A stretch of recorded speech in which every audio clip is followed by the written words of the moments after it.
대통령이 유럽 순방을 마치고 귀국을 했는데요. 오늘 보니까 KTV에서 방송을 했던데 못 보신 분들도 계실 테니까 예, 화면 잠깐 보시죠.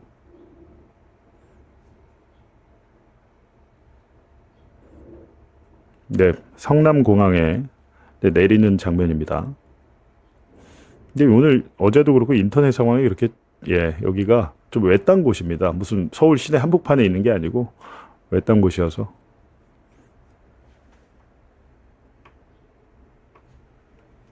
잠깐만요. 소리를 막아놨네요, 제가.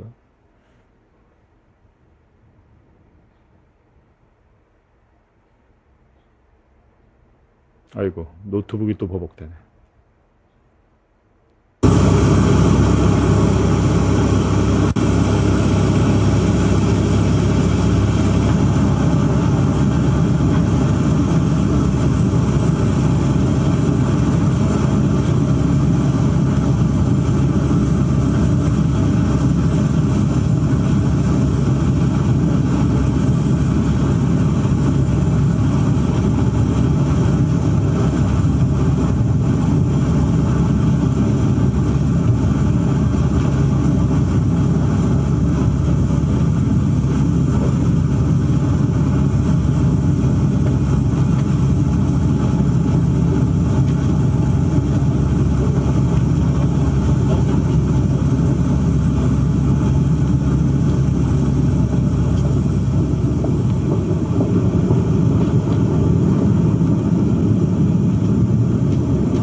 이동합니다. 이쪽으로 나와주십시오. 여러분들.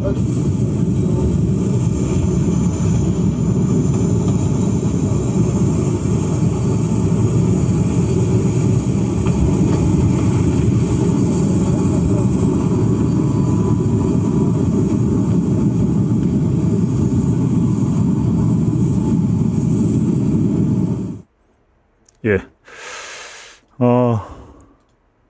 뭐 많은 사전에 예측이 있었어요. 정청래 대표와 김민석 총리가 가는데 상의 참석 결과 및 네, 얼굴 트럼프 표정, 얼굴 표정, 뭐 말투, 행동 이런 걸로 이제 뭐 여러 가지 분석이 있을 것 같습니다. 그 정도로 오늘 관심을 끄는 자리였는데 예, 그냥 바로 그냥 악수 한번 하고 갔습니다. 악수 한번 하고 갔고 보니까 이제 정청래 대표는 악수를 하기 전에 허리를 이제 거의 90도로 예, 숙여서 인사를 했고, 그러니까 뭐 정청래 대표나 김민석 총리와 특별한 이야기를 나누지 않고 바로 예, 차량에 탑승하는 모습이었습니다. 근데 사실 보면 대통령 입장에서 기분이 좋을 것 같지는 않습니다. 유럽 순방을 나가 있을 때 예, 지지율이 50% 밑으로 떨어졌고, 그리고 이제 뭐 좋아요보다 싫어요가, 예, 역전을 했잖아요. 근데 뭐 데드크로스라고 하나요? 이거를. 그렇게 됐기 때문에 처음 있는 일이기 때문에 당연히 이제 대통령으로서는, 기분이 좋지 않을 것 같습니다. 그리고 물론 유럽 여러 가지 성과들 이번에 있었더라고요. 뭐 이탈리아에서 뭐 삼성 관련 성과도 있었고 여러 가지가 있었다고 하는데, 근데 거기에 대해서는, 우리가 내일 한번 대통령의 성과 발표를 보고 또 하면 될 것 같고요. 근데 원론적으로는 제가 계속 말씀드리지만 당의 일은 당에서 해야지 대통령이 어떻게 개입을 해서도 안 되죠. 상권 분립이고.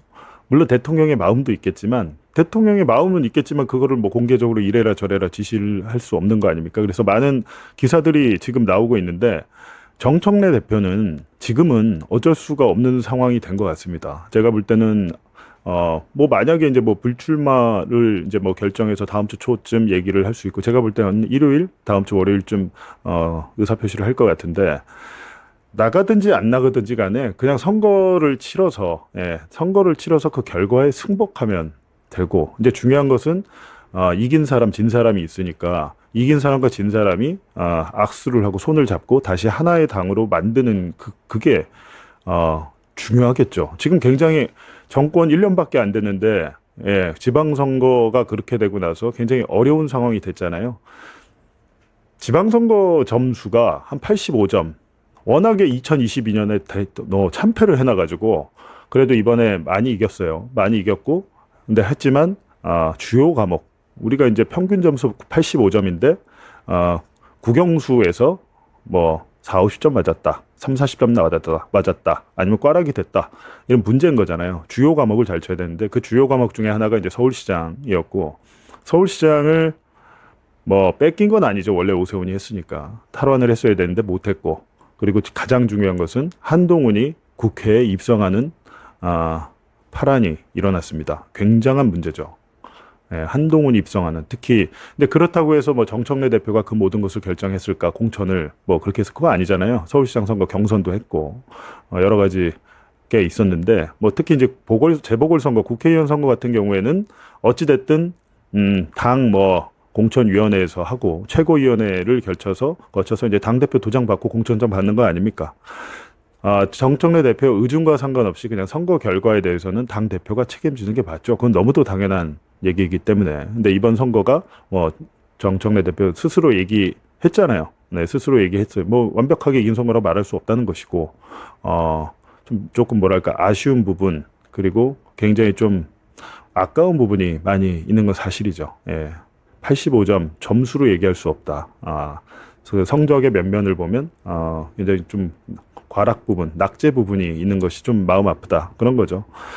근데 그렇게 돼서 제가 좀 뭐 물어도 보고 찾아도 보고 했는데 많은 분들이 이제 얘기를 하시는데 저는 개인적으로 그렇게 생각합니다. 일단은 다 출마를 하고 김민석, 정청래, 송영길 이렇게 세 분이 다 이제 출마를 하고 지금 보니까 뭐 김용민 의원도 출마를 한다는 얘기가 있고 뭐 등등등 해서 뭐 군소 후보들이 몇 명이 더 나올 수는 있겠으나 어찌됐든 1차 투표를 하고 50% 과반이 없을 것 같아요. 그렇게 다 나오면 없으면 이제 결선 투표로 갈 거잖아요. 근데 그렇게 됐다 이제 결선 투표를 갈 때 사실은 만약에 송영길 의원이 없었으면 정청래, 김민석 붙었으면 몰랐을 것 같아요. 이건 제 개인적인 사견입니다. 예, 지금 1인 1투표제, 당원 1인 1투표제 이거에 대해서는 뭐 민주당 의원들도 그렇고 당원들도 그렇고 국민들이 봤을 때도 그냥 당연하다고 생각을 하고 국민의힘도 1인 1투표제잖아요. 근데 뭐 한 명이 뭐 20장 그러니까 투표 뭐 대의원이 한 명이 뭐 20인의 표를 갖는다든가 이거는 좀 맞진 않은 것 같습니다. 근데 어찌됐든 그게 바뀐 거니까 근데 만약에 정청래, 김민석이 거의 1대1로 붙었다면 결선에서 진짜 몰랐던 선거 같은데 지금 뜬금없이 이제 변수가 생겼는데 그게 이제 송영길 의원이 나타났어요. 근데 지금 여러 가지 하는 행보로 봐서는 송영길 의원이 만약에 캐스팅 보트 역할을 한다면 본인이 한다면 아마 김민석 총리 쪽에 손을 잡지 않을까 이 분석이 그냥 지금으로서는 그냥 봤을 때는 타당한 것 같습니다. 예. 근데 물론 선거란 것은 어떻게 될지 모르죠. 하기도 전에 이렇게 서울시장 우리가 질 거 알았나요? 서울시장 새벽 3시, 4시까지 우리가 진다고 생각을 했나요? 6월 4일 오전 7시 한 16분까지 아무도 몰랐습니다. 그게 쭉 줄어들면서 그게 역전이 돼서 다시 못 뒤집을 거라고 생각을 못 했죠. 그리고 서울시장까지 진마당에 송파구 잠실 7동에서 투표지가 모자라서 그 일이 생길지 알았나요? 만약에 정원호 후보가 서울시장 됐으면 어떻게 됐을까요? 난리 났겠죠. 부정선거고 어쩌고 저쩌고. 근데 자기들이 이겼는데도 국민의힘은 서울시를 재선거해야 된다고 굉장히 지금 그러니까 혼란과 혼돈, 합리적인 생각과 상식으로 이해가 안 되는 상황들이 계속해서 지금 나오고 있습니다. 지금. 근데 그런 상황인데 제가 이제 오늘 신문들을 쭉 보니까 기사를 좀 볼게요. 제가 좀 오늘 신문들을 보면서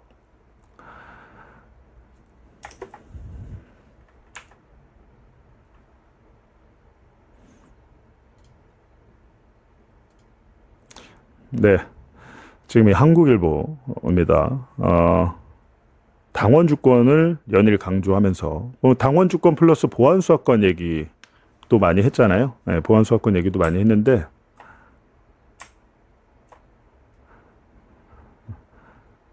그러면서 이제 1인 1표제를 재차 언급하고 사실은 근데 이게 이미 결정된 마당에 이걸 되돌릴 수 있나요? 뭐 전현희 의원들이니까 거기에 대한 미흡한 점은 있겠죠. 근데 우리가 그거를 바꾸려면 또 절차가 필요하지 않나요? 뭐 당원 투표랄지. 근데 그거를 바꾸기는 어려울 것 같은데. 하여튼 있는 선거에서 서로 경쟁을 해서 이기는 게 중요할 것 같은데. 정청래 대표는 이제 자기가 당대표하면서 1인 1표제를 만들었으니까 이거를 재차 언급했고, 검찰의 보안수사권 얘기도 했고 배제하겠다. 근데 지금 보안수사권은 진심이든 아니든지 간에 전당대회에 나오는 후보가 보안수사권을 유지해야 됩니다라는 얘기는 못할 겁니다. 물론 뭐 당대표 되고 나서 입장이 바뀔지 어떻게 될지 모르겠지만, 근데 되게 이 보안수사권 문제는 여러분이 복잡하다고 생각을 하셔야 됩니다. 이게 단순한 문제는 아니고 그냥 우리가 무슨 감정으로만 해야 될 문제는 아닌 것 같습니다. 보안수사권이 검사에게 필요하다. 근데 보안수사권이란 말은 우리 형사소송법상 없는 말이에요. 그냥 검사의 수사권이고요.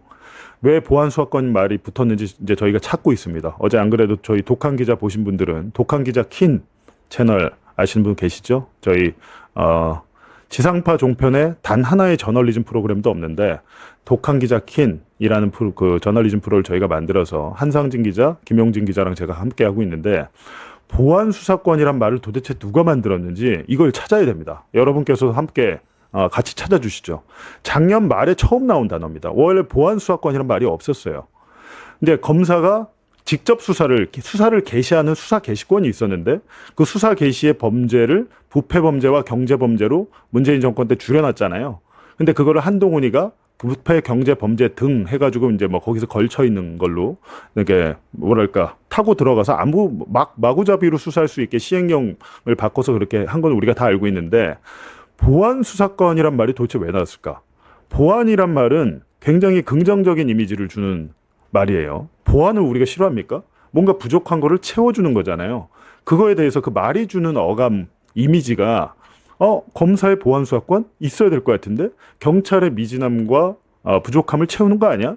이렇게 볼 수 있잖아요. 근데 그게 아니고 보안이든 직접이든 어찌됐든 검사의 수사권을 주게 된다는 건데, 그 보안 수사권이 언론에 등장하기 시작하면서 지금 법무부는요, 법무부는 보안 수사권을 유지하는 방향으로 정부안을 만들 것 같아요. 그렇게 하고 국무총리 산하 검찰개혁 자문단도 뭐 마찬가지고 일단은 그렇게 되는데, 이제 대통령이 1주년 기자회견을 했을 때 국민들의 인권이나 경찰의 뭐 예를 들면 수사로 장난치거나 뭐 서민들을 괴롭히는 이런 것 때문에 견제 장치가 필요하고, 그중 하나가 이제 검사의 보안 수사권이고, 이제 본인도 변호사 생활을 오래 했잖아요. 변호사 생활을 오래 했는데 변호사로서 이제 나의 그 의뢰인이 경찰에 입건돼서 수사받을 때 변호인이 입회를 같이 하잖아요.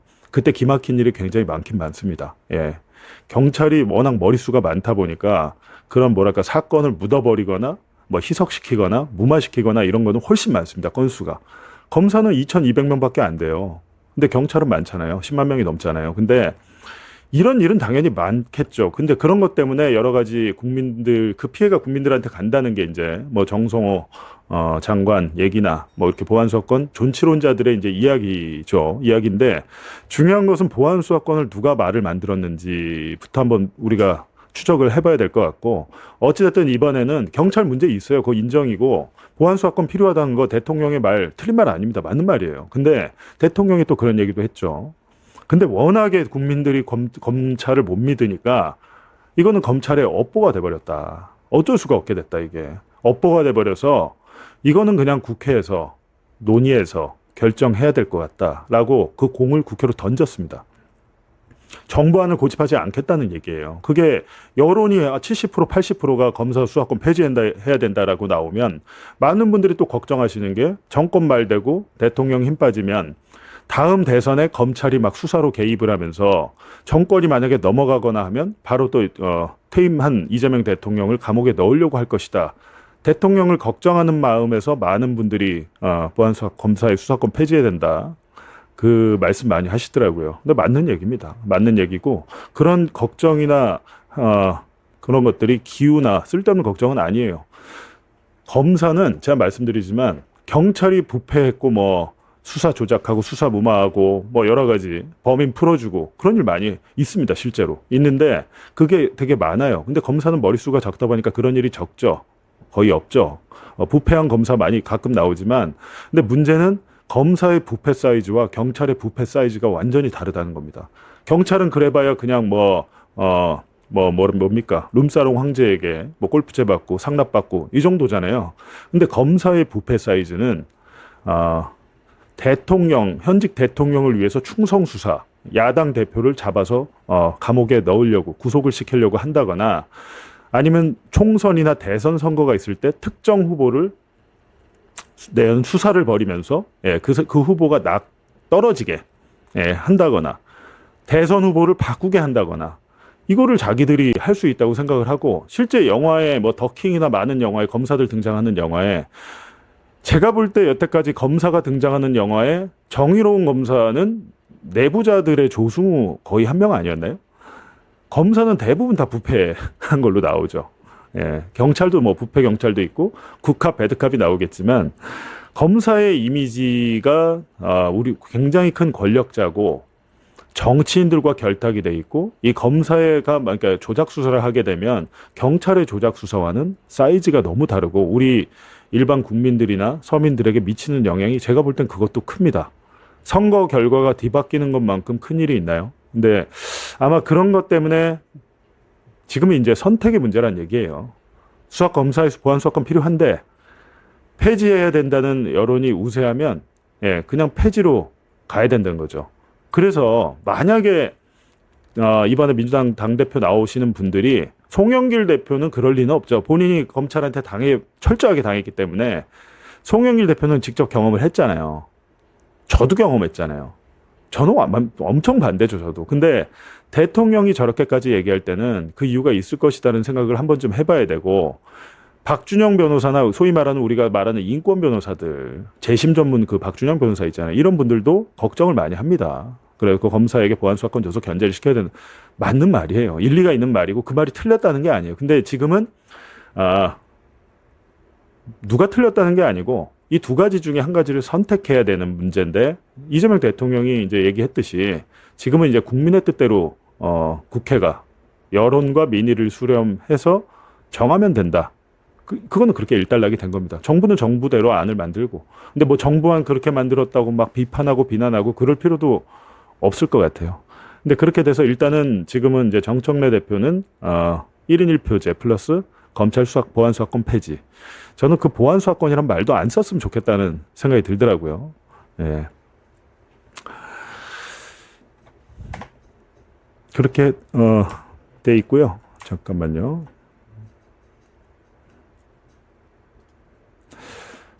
그리고 이제 그러니까 많은 분들이 이제 뭐 걱정을 많이 하시던데, 근데 민주당 저는 뭐 어디 당을 가입한 적은 없습니다. 뭐 기자다 보니까 당연히 가입한 적도 없고 뭐 특정 정치인에게 뭐 후원금을 낸 적도 없는데 민주당은 또 당원의 것 아닌가요? 국민의힘은 국민의힘 당원, 민주당은 민주당 당원. 그러니까 그냥 선거로 결정하되 중요한 것은 그 선거의 과정이 투명하고 공정해야 받아들일 거 아닙니까? 패자가. 근데 그 과정에 문제가 생기면 만약에 그걸 못 받아들이겠다고 하면 어떻게 되나요?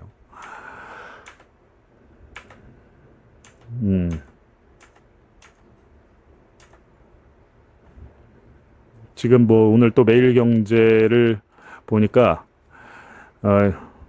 정청래 대표의 연임 의지. 이제 정청래 대표가 이제 직접 정말 아직까지 의사 표현을 안 하고 있는데 이런 식으로 이제 언론에서는 계속 이런 식으로 기사를 내고 있어요. 그리고 여기 지금 강득구 의원, 소위 말하는 이제 친명이라는 강득구 의원. 강득구 의원은 원래 되게 순댕이거든요. 근데 순댕인데 요즘 제가 그냥 느끼기엔 그랬습니다. 굉장히 성실하고 열심히 하고 순딩이 느낌이었는데 요즘 약간 이렇게 좀 독한 말도 많이 당대표 앞에서 막 쏟아내고 하더라고요. 근데 정치는 원래 권력 투쟁입니다. 그 권력을 쟁취해서 상대 당과도 경쟁하지만 당 내부에서도 경쟁을 하는 것이고 뭐 일부에서는 개파 싸움 하지 마라 그러는데 그거 어쩔 수가 없어요. 세 사람 이상 모이면 2대1로 편이 만들어져요. 그냥 인간의 속성인 것 같습니다. 그는 권력 투쟁과 개파 싸움 뭐 이런 것들 막 편먹고 어쩔 수 없는 것 같습니다. 뭐 물론 학교에서는 그렇게 해서 애들을 왕따시키고 괴롭히면 안 되겠지만 그냥 국회 정치의 장에서는 그게 어쩔 수는 없는데 중요한 것은 룰을 지켜야 된다는 거죠. 개파 싸움하고 뭐 당권 경쟁하는 거 좋은데 공정한 룰을 가지고 하는 게 좋겠다. 그래야 이제 저도 그리고 패배하면 인정하고 같이 손을 잡고 함께 가는 게 좋겠다. 근데 말이 쉽지 그게 되겠습니까? 쉽지 않죠. 근데 그렇게 해서 이제 계속 이제 이미 언론에서 이제 친석파는 갈라치기 뭐 이런 식의 얘기도 이제 했잖아요. 이제 이런 식의 얘기도 나왔는데 원래 이제 친명이었다가 이제 또 친석파란 얘기가 나와가지고 그러니까 이게 말이요. 이 단어가 굉장히 중요합니다. 언론이 잘하는 게 프레임을 짤 때 이런 말들을 만들어내는데 이제 계속 듣다 보면 우리가 여기에 익숙해져가지고 예. 그리고 친명은 세력들은 정청래 불출마 압박을 나섰다. 근데 제가 볼 때 이분이 이거 불출마 압박 나선다고 압박을 받을 분은 아닌 것 같습니다. 굉장히 좀 멘탈이 센 분 아닌가요? 이분 잘 제가 모르지만 나가고 안 나고는 본인의 자유겠죠. 네, 자유겠고. 근데 뭐 그 결정은 이제 본인이 하시면 되는 것이고. 근데 이걸 가지고 나가지 말아라는 막 그거를 너무 심하게 하는 게 맞나? 나가가 안 나고 본인이 하고 이제 가서 경쟁을 하면 되는 게 아닌가? 라는 생각이 들더라고요.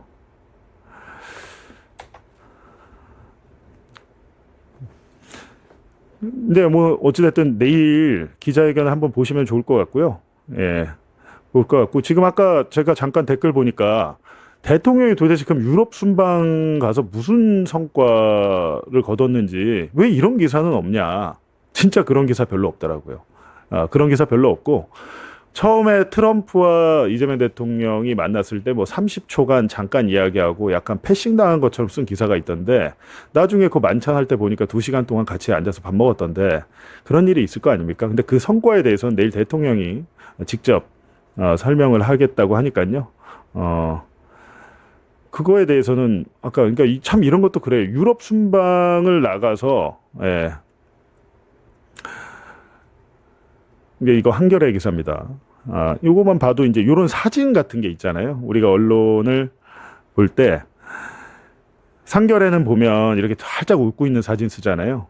근데 어떤 기사는 보니까 30초간 잠깐 얘기하고 트럼프가 가버렸다는 식으로 쓴 기사도 있습니다. 이게 바로 이제 우리가 세상을 보는 창이 언론이다라고 하는 거죠. 지금 보니까 김혜경 여사랑 트럼프랑 뭐 악수까지 하고 있네요. 악수까지 하고 있고 많은 성과가 있었고 순방 기간에 또 전쟁이 끝났잖아요. 전쟁이 이제 끝났고 그렇기 때문에 트럼프가 이제 중요한 얘기를 했죠. 대통령이 북한 문제에 대해서 트럼프 당신이 좀 나서달라고 얘기했고 트럼프가 지금 하고 싶은 거는 제가 보기에는 올해 노벨 평화상 타는 거예요. 이란 전쟁 자기가 끝냈다고 지가 시작해놓고 지가 끝냈다고 막 자화자찬을 하고 우크라이나 전쟁도 지금 어떻게든 끝내려고 하는 것 같아요. 그리고 만약에 뭐 또다시 김정은을 트럼프가 만난다면 그러니까 트리플 달성하는 거잖아요. 그렇게 되면 진짜로 노벨 평화상 탈지도 모릅니다. 제가 볼 때는 그게 말이 안 되는 건데 노벨상의 그 수상자의 면면을 보면 말이 안 되는 사람들이 꽤 있어요. 보면 그 멕시코의 베네수엘라의 그 야당 지도자인가요? 그 여성 그분도 약간 말이 안 된다고 하던데 베네수엘라 그 여성 맞죠? 그분도 친미주의자고 미국의 지원을 받는 분이었다. 알고 보니까 뭐 마두로 체포가 갈 때 마두로의 반대편에 있던 분이죠. 여성 정치 지도자. 그러니까 노벨 평화상을 탔지만 그 사람이 탄 게 맞느냐라는 논란이 꽤 있었던 것 같습니다. 근데 트럼프의 올해 목적은 오로지 이 사람은 자기밖에 모르는 사람이기 때문에 우크라이나 전쟁 끝나고 김정은을 반드시 한번 만날 것 같아요. 김정은을 만날 때 본인이 1대1로 먼저 만나든지 아니면 그 문재인 정권 때처럼 판문점으로 오면 판문점에 그때 오면 판문점에서 트럼프 그리고 이재명 대통령 김정은 이렇게 해서 한번 또 만나보는 그림도 나쁘지 않을 것 같거든요. 아니면 이제 트럼프는 만약에 이제 진짜로 노벨 평화상 타야겠다고 하면 미국 대통령이 최초로 평양을 갈 수도 있을 것 같습니다. 평양으로 가서 김정은을 만날 수도 있지 않을까라는 생각입니다. 이분은 그러니까 트럼프는 상식으로 이해하려고 하면 안 돼요. 상식으로 이해하려면 안 되고 그냥 무슨 일을 저지를지 모르는데 제발 이런 전쟁 일으켜서 저 오늘도 아침에 주유했는데 제 차 경유차인데 1980원인가 1990원 정도 하더라고요. 전쟁 끝났지만 주유소에 이 가격 반영되려면 꽤 오래 걸릴 것 같습니다. 이재명 대통령이 G7 그리고 또 유럽 순방 다 마치고 오전에 귀국을 했습니다. 11시 한 반쯤 서울공항에 도착을 했고 무엇보다 이제 대통령 도착도 도착인데 마중 누가 나왔느냐 이게 뉴스가 되고 있습니다. 정청래 민주당 대표 나왔고요. 그리고 한병도 원내대표도 함께했습니다. 그리고 김민석 총리, 또 강훈식 실장, 홍익표 수석 등등 마중을 나왔었는데 일단 요 관련해서 영상을 보시고요. 본격적인 이야기 나누도록 하죠. 앞에 있는 이어폰 착용하시면 소리도 들으실 수 있습니다.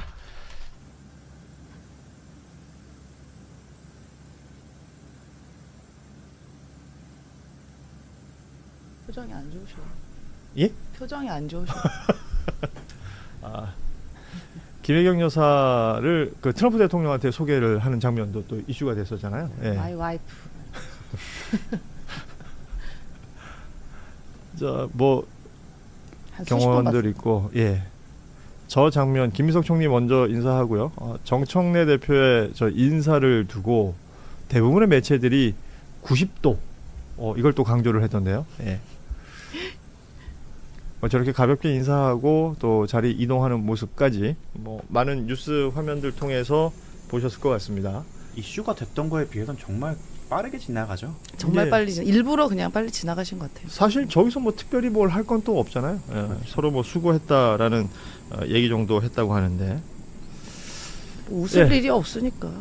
영상은 뭐 이쯤 보시고 귀빈 통로에서 이야기하고 이런 거 없네요. 그냥 차 타고 가버리셨어요. 가네요. 예. 그러고 이제 대통령은 현장을 떠났고 김민석 총리, 정청래 대표 등은 또 뭐 각자 일정을 한 걸로 알려져 있는데 자 일단 이 영상이 이제 뉴스가 되는 이유가 순방길을 오를 때 환송 행사에는 당시에 정청래 대표가 없었기 때문에 뭐 다양한 해석들이 나오고 그 뒤로 8박 10일간의 대통령 순방 내내 대한민국 언론 특히 정치면에 가장 많은 지면을 할애했던 게 민주당 내의 어떤 당권 그리고 정청래 대표의 최고위 뭐 발언이라든지 이런 것들이었던 것 같아요. 이 장면은 어떻게 지금 보고 계신지요? 우리 JYP께서는? 뭐 특별히 해설할 게 없는데. 아니 근데 이게 맞는 말이기도 하지 뭐. 네, 사실. 맞아요. 사실 좀 너무 과대 해석을 하는 걸 수도 있어요. 그냥 특히 귀국 전면 같은 경우는 방금 보셔서 알겠지만 우리가 이슈화를 시키는 거에 비해 굉장히 짧습니다.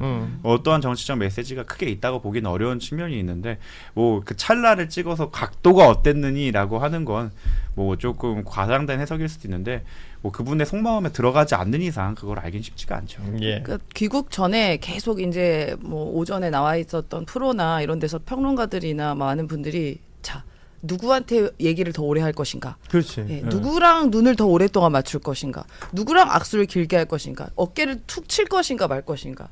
뭐 이런 웃는가 얼마나 더 웃는가 이런 걸로 엄청 해석이 분분했어요. 그래서 그래야 뭐 행위 심리학자야?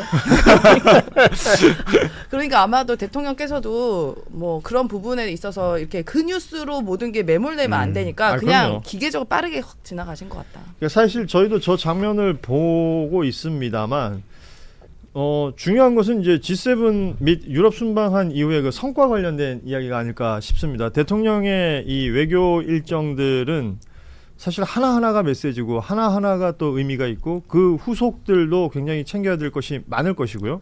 이재명 대통령은 이번 순방 성과를 내일 직접 그 춘추관에서 브리핑을 한다라고까지는 알려져 있습니다. 지금 트럼프 대통령하고 같이 찍은 사진이라든지 뭐 있었던 이야기. 그러니까 이제 사실은 만찬장은 우리가 볼 수가 없었는데 만찬장에서 바로 옆자리에 있었고 90분간 의미 있는 대화를 나눴다라는 그 SNS 게시글이 또 있기도 했습니다. 뭐 펜을 선물 주고 선물 받고 뭐 이런 장면도 있었고 골프 얘기도 있었고요. 네. 이재명 대통령 표현 중에 그게 재밌었어요. 그냥 의뢰하는 말인 줄 알았는데 진짜인 것 같다. 준비 좀 해야 되겠다. 연습 좀 해야겠다. 네. 뭐 이런 얘기들도 뭐 굉장히 와닿더라고요. 이게 뭐 현실 대화니까. 그렇죠. 실제로 누가 골프 한번 나가자면 이러다가 며칠 돼라고 시작하면 그때부터 약간 긴장이 되기 시작하죠. 예. 확실히 트럼프 대통령을 이재명 대통령 진짜 좋아하는 것 같은 생각이 들고 뭐 남북 얘기도 많이 하고 본인이 역할 하겠다 뭐 이런 얘기도 하면서 중동 얘기도 하고 했다고 하고 또 이번에는 뭐 강한 지도자 이렇게 얘기한 거 아니겠어요? 예. 뭐 President Mr. Lee, you are powerful leader. 막 이렇게 했겠죠. 아, 이제 틈새 시장으로 트럼프 성대모사를. 아 이건 최초인 것 같아요. 여성이 트럼프의 성대모사를 한다는 건 최초인 것 같습니다. 예. 이거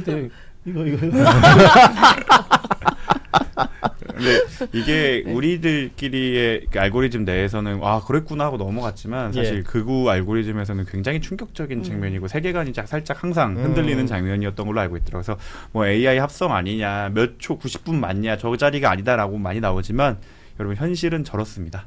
예. 자, 지금 뭐 여러 가지 체크를 해야 될 텐데 대부분의 언론에서 다루고 있는 단 하나. 그 정청래 대표와 이재명 대통령은 갈등 관계인가? 요거는 한마디씩 하고 좀 넘어갈 필요가 있겠습니다. 임세훈 부대변인부터 좀.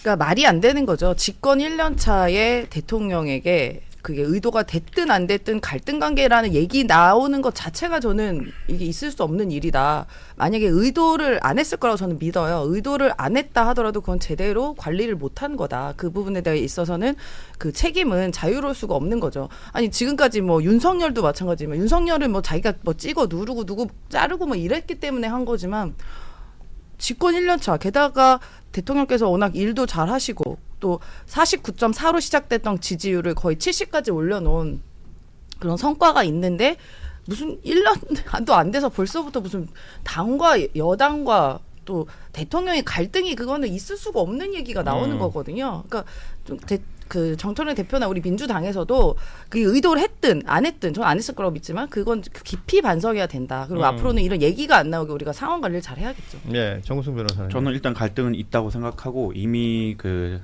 대통령 그리고 당 대표 두 분의 그 글이나 이런 곳에서 더 이상 해석의 필요가 없을 정도로 갈등이 노출이 됐다고 생각합니다. 그리고 이게 문제냐라고 했을 때 전 문제라고 보지 않아요. 당권 싸움이 있다는 거는 저희 이제 인정하고 넘어가야 될 때가 됐고, 그리고 이거를 자꾸 싸움이 아니다, 갈등이 없다, 당 대표 임기 초반처럼 그러면 안 된다고 생각하는 게 제가 국민의힘을 보면서 그렇게 생각했어요. 장동혁 대표가 문제가 있다고 했을 때 빠르게 문제를 해결하거나 이걸 들춰내갖고 해결하지 않으면 그 문제가 계속 나중에 되면 정말 그 후과가 엄청 세지거든요. 그래서 우리는 어차피 기간이 정해져 있기 때문에 8월 17일까지 확실하게 하고 그 다음부터 다시 통합을 해야 되기 때문에 이거를 지금 숨길 이유는 없다고 생각합니다. 예. JP가 한번 정리를 해주셔야 될 것 같은데요. 갈등이 있죠. 근데 이제 갈등에도 좋은 갈등이 있고 나쁜 갈등이 있을 수 있는데 간단합니다. 나쁜 갈등은 갈등에서 지지율 떨어지면 나쁜 갈등입니다. 좋은 갈등은 갈등에서 지지율 올라가면 되는 거예요. 예. 그럼 그런 갈등이 과연 있을까? 있죠. 예를 들자면 정책 노선에서 뭐 성장 정책을 어떻게 할 것이냐, 지금 뭐 반도체 관련해서 호남에 어느 정도 나눠줄 것이냐, 아니면 용인이라든가 경기도 일대에 좀 더 집중할 것인가, 이런 갈등들을 가지고 지역민들의 시선을 끌고 그걸 가지고 토론하면서 합의점을 도출한다. 그러면 그게 또 좋은 갈등이에요.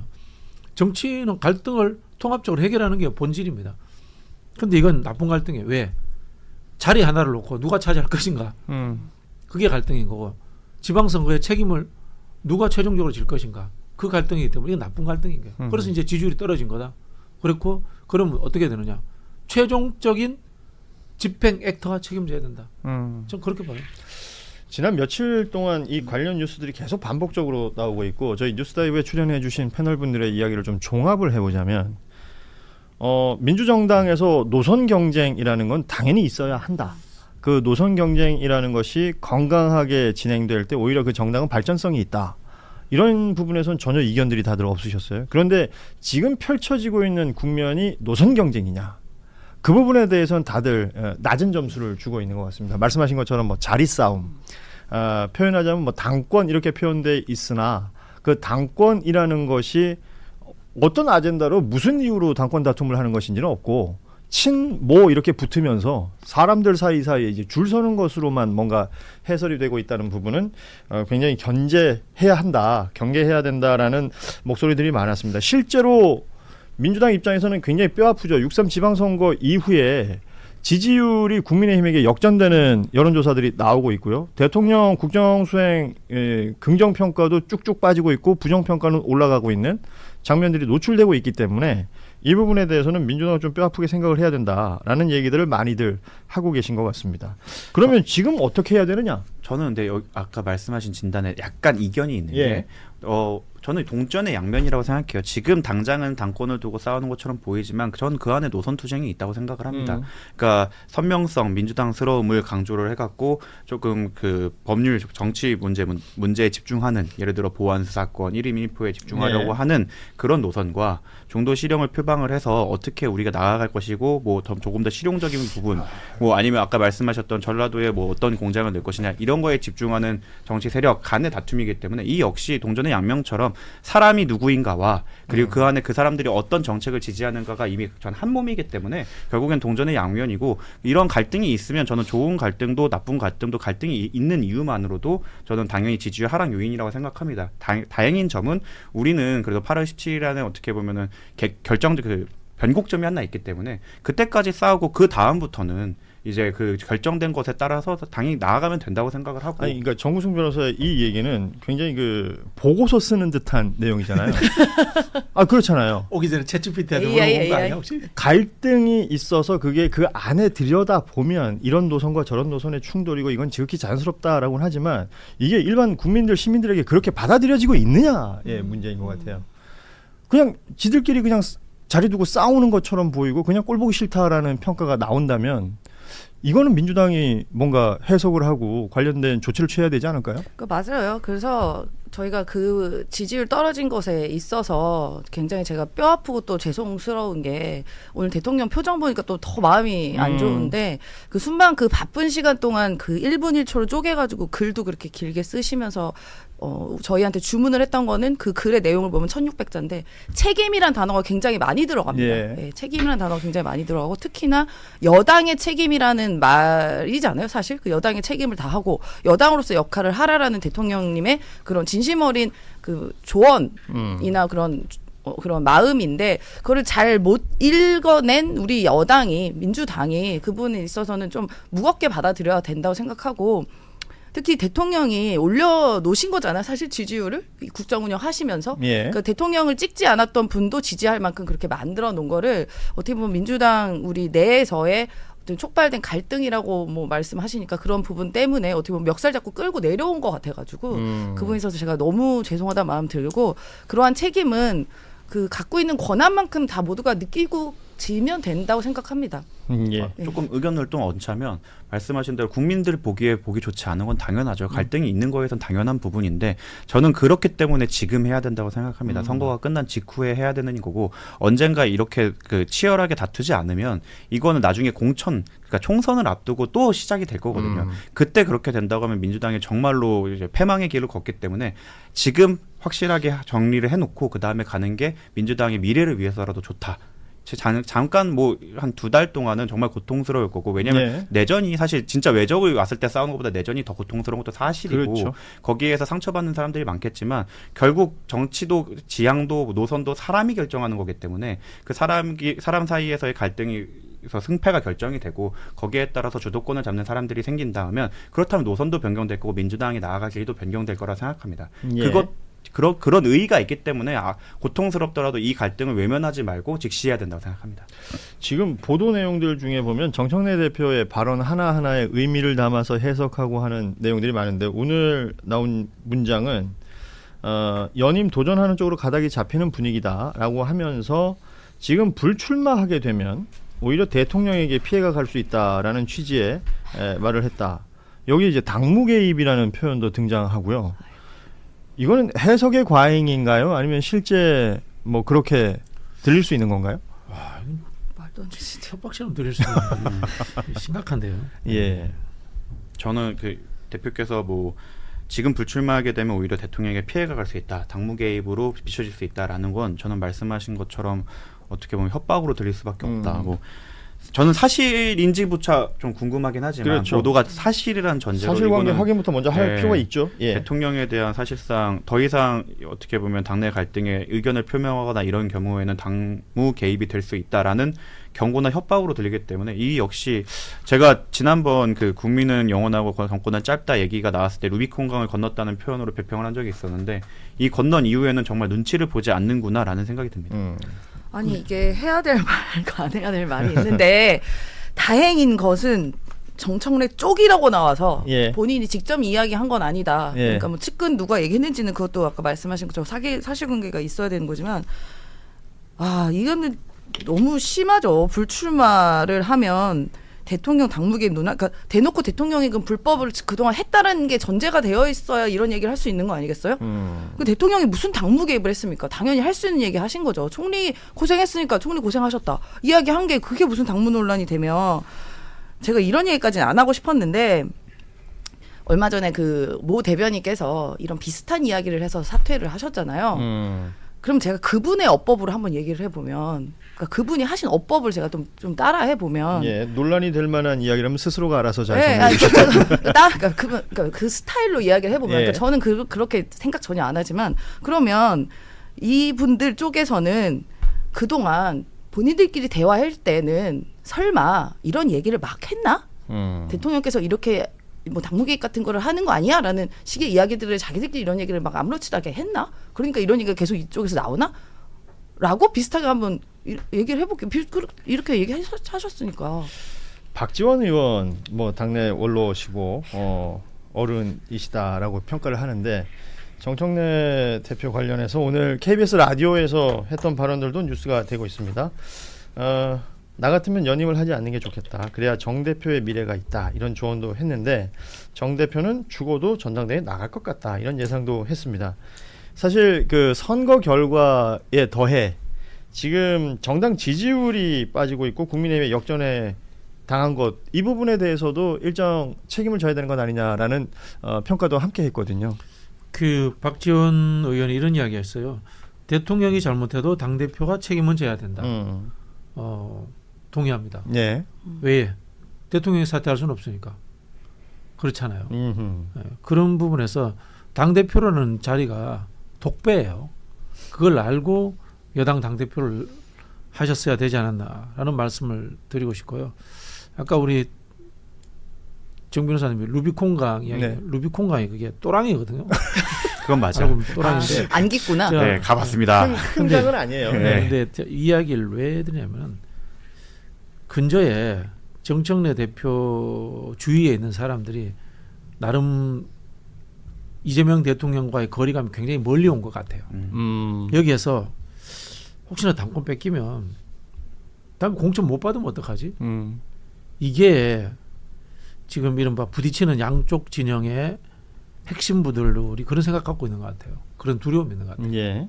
그래서 사실은 이게 본질은 당대표 선거와 차기 총선의 공천권, 대권까지의 행복, 이게 다 연결돼 있는 거거든요. 근데 그게 지금 대통령 집권 이제 1년 지났는데 네. 참 그 어색하지 않습니까? 이 장면 어색하죠. 자체는. 예. 어색한데 차기 당대표가 공천권을 가지는 건 사실이거든요. 그렇죠. 그 이야기는 뭐냐면요. 말은 우리가 당원 주권 정당이라고 이야기하면서 공천권이 당대표를 누가 되느냐에 따라서 좌지우지 된다는 반증이에요. 그렇지 않습니까? 안 그러면 그 국회의원들이 누구 당대표 만들자, 이 사람 만들자, 이걸로 줄 서가지고 뒤에서 대통령까지 헐뜯으면서 이렇게 예. 이야기할 이유가 있겠어요? 그 부분을 또 비판하고 지적하시는 분들도 분명히 있습니다. 네. 예. 그래서 그냥 현장에 있는 사람들끼리 우리끼리 당원 민주주의가 어떻고 이렇게 진단하지 말고 여기 서복경 박사 출연하셨다고 네. 보니까 전문가들한테 진단 좀 맡기세요. 평가도 본인들이 집행해놓고 본인들이 평가하지 말고 외부에 맡겨보고요. 그건 이제 선거 이후에 백서 선거 얘기. 백서 예. 이야기도 마찬가지인데 내가 권력을 잡아야 안전해진다는 생각에서 내가 권력을 놓아도 안전해질 수 있다라는 공생의 길을 찾는 지혜를 지금 만들어야 돼요. 그래서 제가 좀 감히 제언 드리자면은 불출마와 더불어 가지고 당원 당규 지금 당원 당규 뭐 말도 안 되는 너무 많더라고. 최고 의결 기구는 전 당원 대회를 한다. 했는데 예. 밑으로 가면 대의원은 어떻게 구성되고 이렇게 해서 원래 전국 대의원 대회에서 전국 당원 대회로 이름을 바꿔놓고 밑에 사항은 하나도 안 바꿔놨더라고요. 뭐 그런 규정부터 해서 지금 당 체제 재정비하고 공천제도 재정비해서 정말 지도부의 입김이 완전 배제되는 그런 공천 룰 한번 만들 기회로 같이 한번 작동했으면 좋겠어요. 사실 그 뭐 전당대회가 예. 미국에서는 대선 후보 뽑는 전당대회예요. 왜냐하면 미국은 명망가 정당이고 일상적 대중 정당이 아니에요. 근데 정치 선진국들의 당원 정당, 대중 정당은 전당대회라는 것이 한 달씩 토론회 하면서 예. 정당 노선, 정책 방향, 집권 비전 정하는 거예요. 그렇다면 우린 집권 비전까지 못 하더라도 지금 이번에 전당대회 하면서 같이 소위 하나 만들어 가지고 지도부의 불개입을 완벽하게 만들어낼 수 있는, 완벽하지는 않더라도 국회의원 공천대도 만드는 위원회 이런 거 하나 해요. 뭐 이름 짓기는 뭐 이름을 이렇게 대놓고 네. 해야 돼요, 진짜. 나름의 그게 있겠지만 말씀하신 것처럼 저희 뉴스다이브에 서복경 대표가 나와서 1인 1표제의 기본적인 취지와 그리고 전당대회를 앞두고 있는데 뭐 그러니까 당권을 노린다는 그 인물들이 무엇을 하겠다라는 이야기가 들리지 않고 그냥 사람 이름만 이렇게 들리고 그 뭐 친뭐라고 얘기하면서 그냥 그 이야기만 나오는 건 굉장히 비정상적이다라는 진단을 했거든요. 이 부분에 대해서도 지금 우리 JYP도 비슷한 맥락의 얘기를 해주셨는데 결과적으로는 민주당 내에서 자체적으로 무언가를 만들어내야 되는 것에는 틀림이 없어 보입니다. 최근에 모르겠어요. 정치인들이 뉴스에 나와서 이 하는 말들이 들리는 양상보다 댓글창의 양상이 너무나 좀 치열합니다. 격정적이고 격렬하여서 걱정을 하시는 분들이 많잖아요. 걱정하시는 댓글은 좋은 댓글이고요. 욕설이라든가 조롱하는 댓글은 한겨레 유튜브 정도 되면 그거 저거 뭡니까 키워드해서 그냥 삭제해버려요. 도움 안 됩니다. 그런 그래요? 분들이 뭐 정치 걱정하시는 것 같지만은 정치를 어지럽히는 분들 중에 하나예요. 네. 저 그러니까- 진짜 우리 박진영 제가 교수님 되게 좋아하고 존경하는데 지는 언젠가 같이 방송했을 때 그 말 하신 것 때문에 제가 예. 엄청 도움된 게 이 정치하는 사람이 댓글들에 흔들리고 거기 따라가지 말로 얘기하셨거든요. 그렇죠. 그래서 엄청 저는 도움됐습니다. 어허. 안 봐버립니다. 이제. 전 저도 근데 진짜 그게 훨씬 나은 것 같아요. 마음에 말씀하신 새겨야겠습니다. 네, 네.